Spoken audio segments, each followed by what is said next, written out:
The area covered by the forests of the Democratic Republic of Congo is gradually being transformed by slash-and-burn agriculture.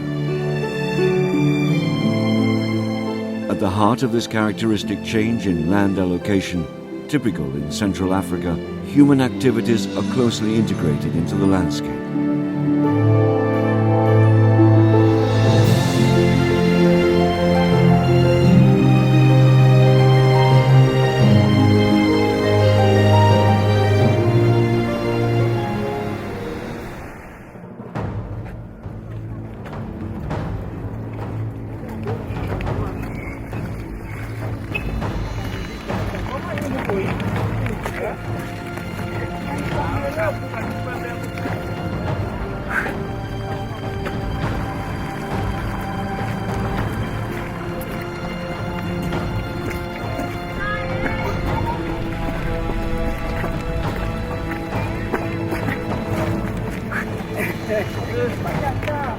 C'est dur, très difficile.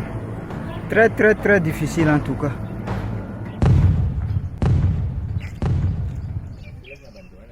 Indeed, it is not easy.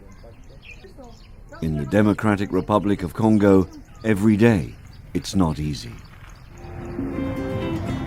This country, whose land and waters contain natural resources of great value, faces all the challenges of the 21st century. Peace, stability, the fight against poverty, illiteracy, economic and social development, and the protection of the environment. Of all the riches of the country, the human resource is the most important. Investments must first be granted to the development of that resource, because it's the only path to economic development.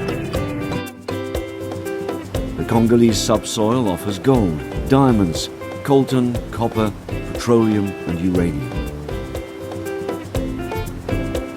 Its soil carries forests, savannas, fallow lands and fields as far as the eye can see.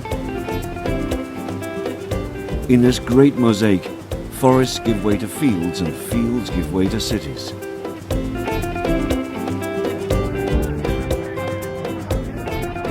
Forestry and agriculture provide numerous products and services.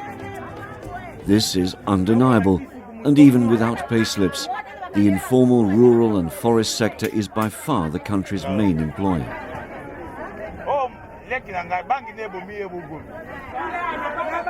There will be no economic and social development without a major investment in the environmental sector.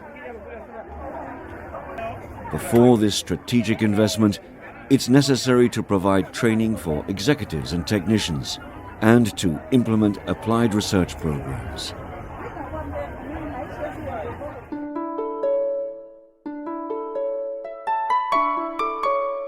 La recherche forestière peut jouer un rôle important sous plusieurs angles.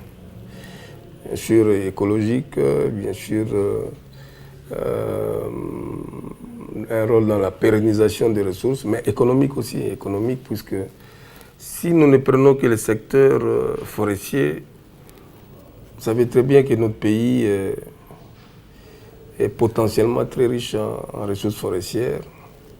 60% à 62% des ressources forestières du bassin du Congo se trouvent en RDC.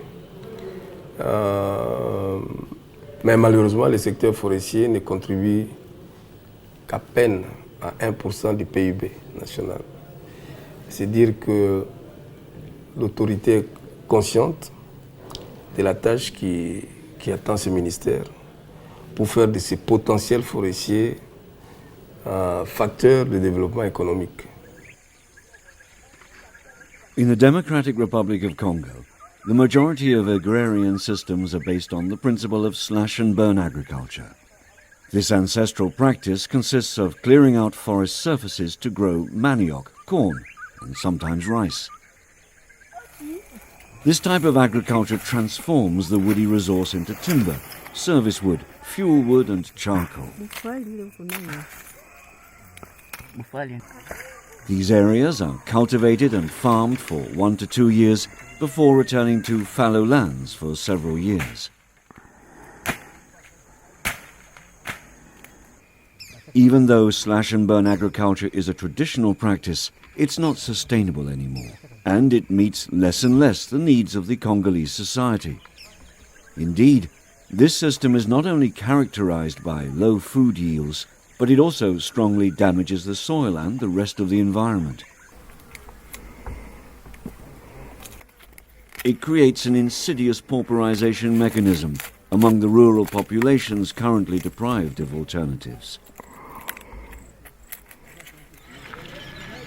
The fuel wood in rural areas and the charcoal in urban areas are the main source of domestic energy. Traditional carbonization techniques render yields lower than 20%. The production of 1 ton of charcoal requires 5 to 6 tons of wood. The city of Kisangani alone would consume the equivalent of 200,000 cubic meters of fuel wood every year.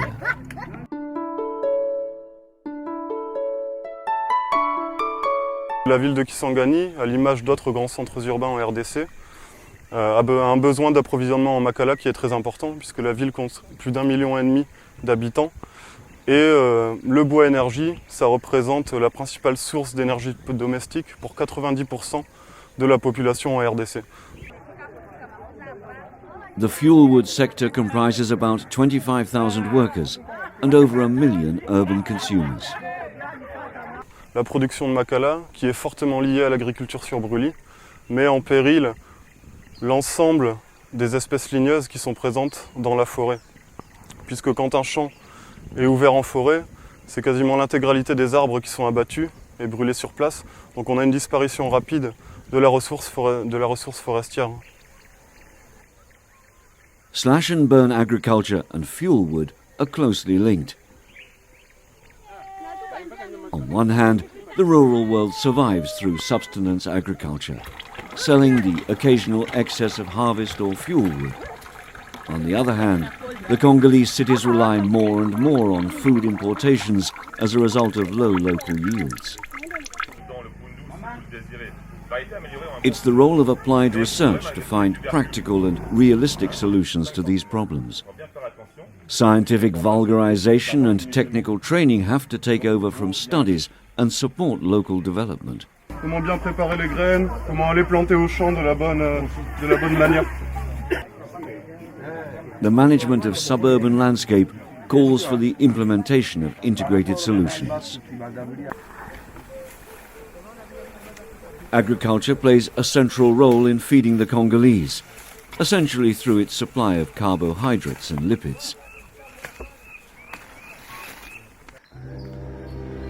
For their supply of proteins, the Congolese people rely on importations, fishing and traditional hunting.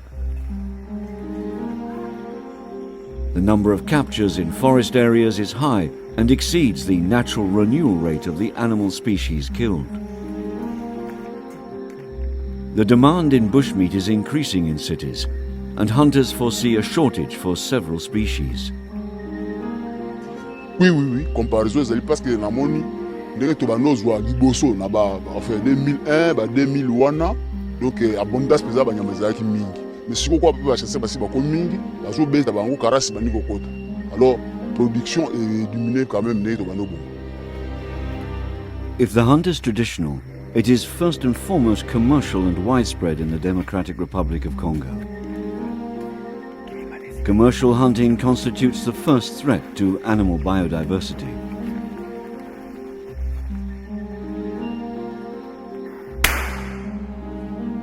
Some species aren't threatened by the destruction of their habitats, but by the very high rate of captures through trapping and wild game hunting.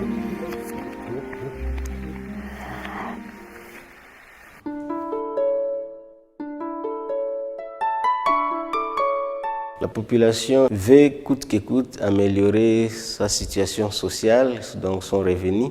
Alors, la viande produit plus, généralement ça produit plus en un coup par rapport à d'autres activités. Par exemple, l'agriculture, il doit rassembler 5 régimes de bananes pour avoir 5 000 francs. Or, s'il vendait un gibier, un antilope à 6 000 francs, c'est en un seul coup et à peu de temps. Or, les champs, il faut attendre plusieurs mois pour avoir le régime des bananes. Each year, over 100,000 tons of bushmeat are eaten in the Democratic Republic of Congo. Strangely, bushmeat is cheaper when the hunting season is closed. Mwaka msua gari wana tuoche na 10,000 12,000. Mungu wana ya ouverture zali tuzoche na 12,000 Babylone wana. Mais siko na fermeture omonike na mekomirar ezara ritem bazo bomanyama obanga le mobeko ya leta mbolo maka ko bani ko somba na ba 5,000 7,000. The bushmeat sector is relatively simple: hunters, wholesalers and retailers.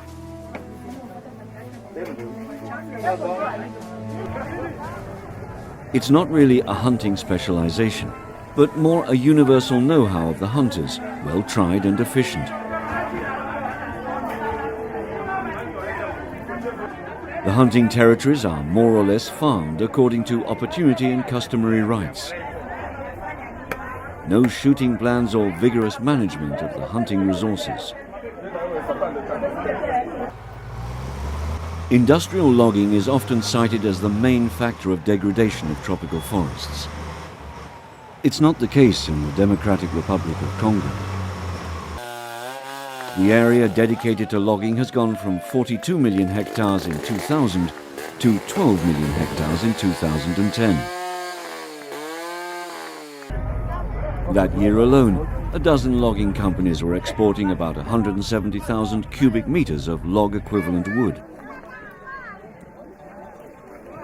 Traditional logging represents a volume superior to 660,000 cubic meters log equivalent. However, these harvests were very low compared to the volume of woody biomass used for energy. In conclusion, the fire from slash-and-burn agriculture and the fire to prepare meals are the main destroyers of the Congolese forest. Climate change is a global issue that requires local adaptation and alleviation solutions. The countries with important forest cover are considered important carbon reservoirs. Therefore, we have to try to maintain that forest cover, or at least minimize the rate of deforestation.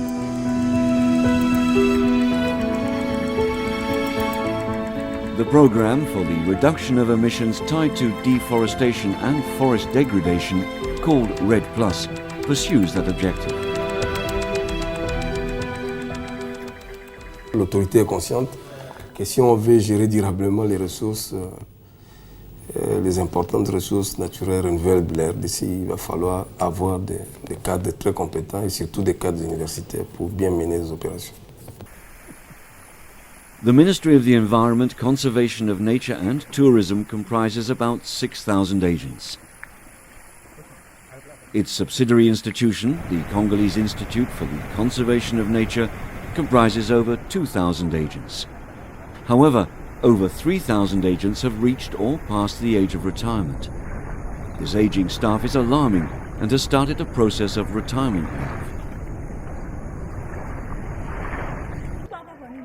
This situation exists in most universities of the Democratic Republic of Congo, where several teachers of a more than respectable age are still working.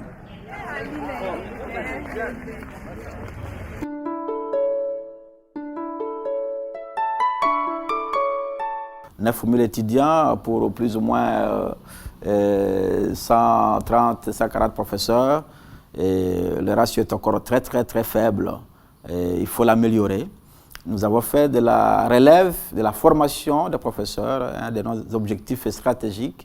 Et nous sommes en train d'évoluer, je crois, positivement bien dans ce sens-là, en produisant des professeurs localement comme à l'étranger, ceux qui ont la chance d'aller à l'étranger. Ils nous reviennent avec une formation solide pour qu'eux aussi, à leur tour, puissent former d'autres. Et tout cela, nous le faisons aussi avec la collaboration de nos partenaires extérieurs. Taking care of the relief is a double challenge. On the one hand, the loyal state servers have to be able to enjoy the legal privileges of their retirement. On the other hand, the new recruits have to prevail themselves of a training adapted to their future duties. Autant nous pouvons nous féliciter du travail qui est abattu depuis bientôt 50 ans dans notre université, autant nous devons nous dire qu'on a encore beaucoup de choses à faire pour poursuivre la quête de l'amélioration de la qualité de la formation que nous donnons à nos étudiants. Et c'est un exercice de tous les jours. In order to combine the needs of forest research with the needs of university teachers, the forest component of the CIFOR and REFORCO projects, implemented by the University of Kisangani and the CIFOR with the resources of the European Union, has allowed a reinforcement of the local competences.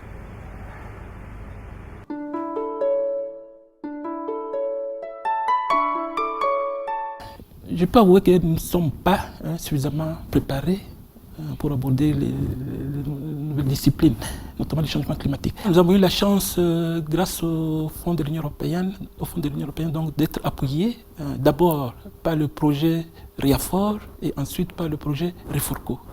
Bon, cette formation est basée sur la gestion durable. Oui, donc en fait il s'agit de l'étude de la biodiversité et la gestion durable des forêts. Over 50 people have acquired a master's degree in biodiversity management and sustainable forest planning. And about 30 PhD candidates have received financial support and an international scientific guidance.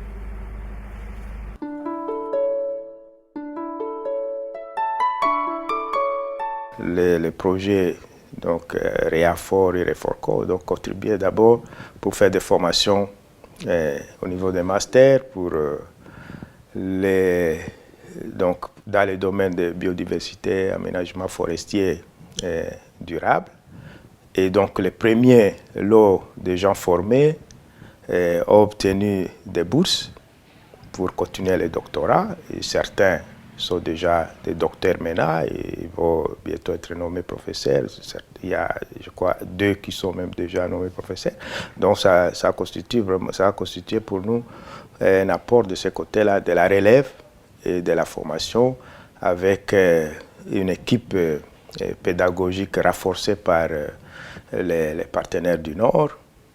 Et ça a permis de cette façon-là de changer aussi énormément donc la façon d'enseigner, la façon de faire la recherche de façon un peu standardisée suivant des normes plus, on peut dire, internationales.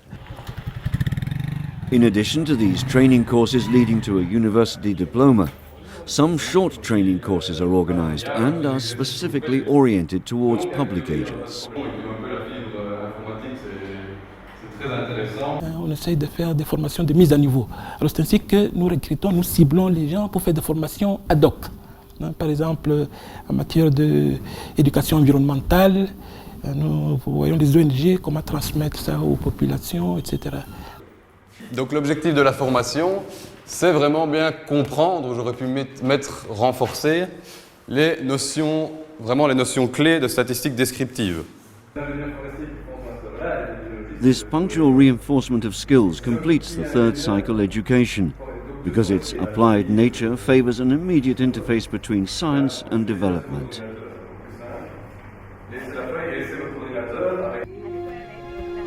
According to the World Bank, the population of Congo has more than tripled in only 40 years. In 2010, there were over 66 million Congolese in the Democratic Republic, of which 80% lived with less than $2 per day. The social and economic indicators are low, pointing out a number of difficulties that the Congolese people have to face.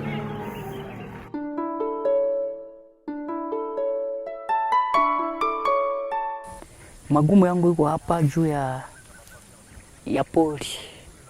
Mambo juu sie bakaaji bakuwa tena mingi. Tulikuwa zani kama leta atatupatia nusu ya sehemu ya poli. Mais sasa leta anauza ile poli ile ilikuwa merci. Ndio magumu tuko reglete sana, tulikuwa pata mambeko yetu pale. Bambinjo yetu, mamiti yetu, mais poli yetu inakuwa sasa mbali. Ndio magumu yetu kabisa, magumu tuko na shida ngufu sana juu ya poli yetu. Research is an important vector of development. In a country that relies greatly on its forests and its agriculture to build the foundation for a better future, it's paramount to support agriculture and forest research. In order to do so, we have to organize outreach actions for good practice.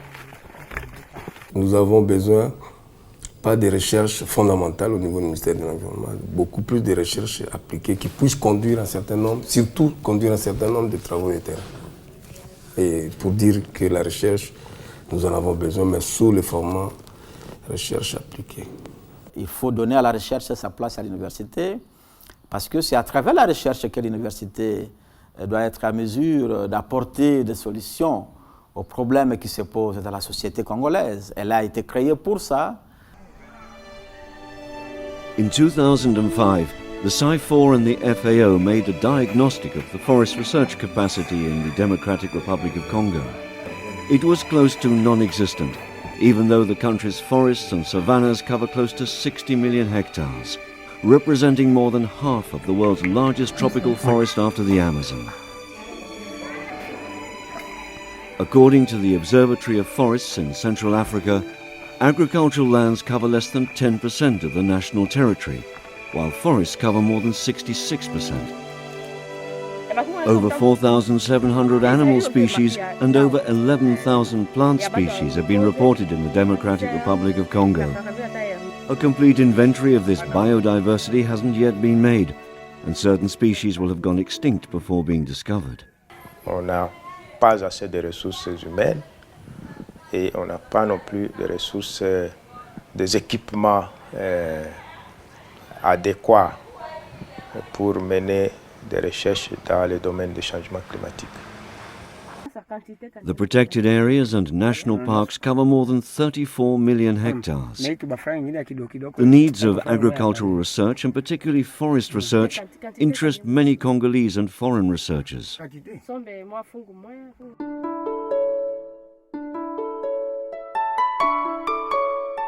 Le personnel scientifique, le personnel académique ici dans notre pays sont en nombre insuffisant et il y a peu de femmes. Si je prends par exemple l'exemple de l'université de Kisangani, il n'y a que 3 femmes dans toute l'université. Alors j'ai pensé que c'était intéressant de poursuivre les programmes pour que je sois un modèle pour les autres filles et aussi pour rendre service au pays.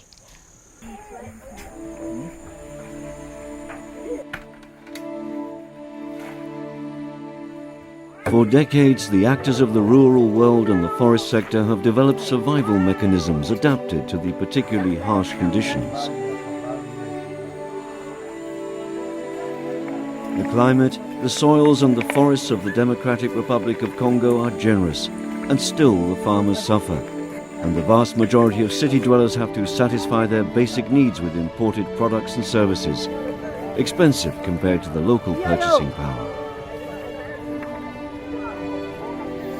The current techniques for the use of renewable natural resources represent a bottleneck in the economic development process of the country.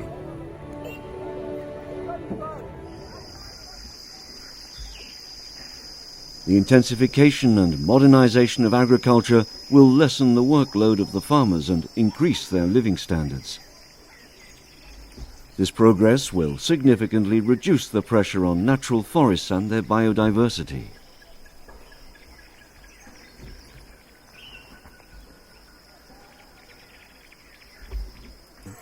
Wood fuel and charcoal will remain for a long time to come the two main sources of energy for the city and the countryside. This tendency has to be encouraged because it relies on renewable resources. The challenge will be to ensure the sustainable and sufficient production of fuel wood.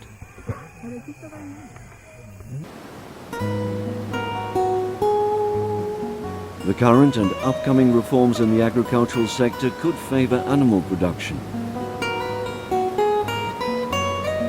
While waiting for the positive impacts of these changes, the Congolese people will have to depend in short and medium term on bushmeat and traditional fishing for their source of proteins. Also, non-woody forest products and products other than timber will not be easily replaced. cultural and socio-economic reasons, rural and city populations will continue to use a variety of products coming from the forest. Fruits, leaves, bark, roots, creepers, reptiles and insects. These animals and plants, edible or not, abundant or rare, all have their usefulness. Logging will increase in the next few years because the demand of the region and the northern countries is increasing. The timber resource is relatively poor in terms of volume per hectare, but the areas are very important. Here again, these resources will be more and more solicited.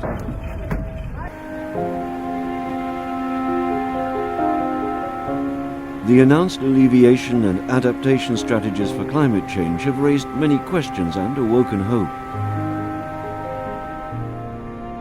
The natural forest carbon reservoir represents over 27 billion tons, and its capture capacity is even higher.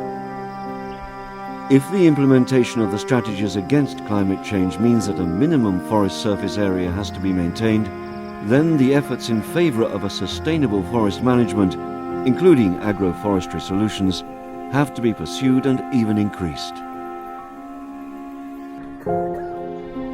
The University of Kisangani and its numerous partners, which include the Center for International Forest Research, are developing and multiplying research activities and training to constitute a national and even regional pole of expertise.